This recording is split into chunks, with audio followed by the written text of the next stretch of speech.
Kinagisngan ko na yung puno niyog. Yung mga puno na niyog na yan, may edad pa yan sa akin. Kinagisngan ko na yan ay nabunga na eh.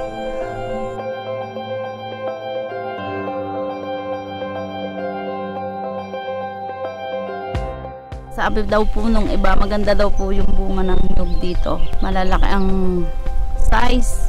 Tapos po, yung pong marami pong bumunga po yung nyug. Nung pong ako 10 years old po, talagang ayun po yung aming pinaghahanap buhayan. Nagtatapas po ng nyug, naghahakot pa po ng nyug. Ang tatay ko nangang mangangawit. Ako mag-iipon niya ng nyug. Magpapakuha ko ng buko.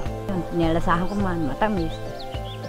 Mga 18 years old, tinuruan ako ng aking ama. Hindi yan lang ang aking naging trabaho. Yun ang ipinamana sa akin.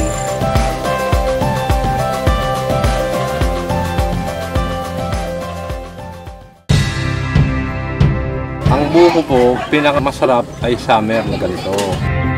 Mas malalaki po pati. Pag bagong harvest yung isang kahit anong klase ng pagkain, masarap.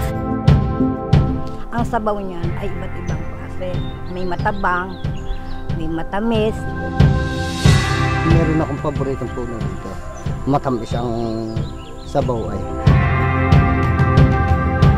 Yung buko sa bundok, matamis. Pero pagdating mo naman sa tabing dagat, ang lasa ng buko, medyo may maalat-alat. Kada puno, iba-iba ang lasa. Hindi naman nagkakapare-pareho.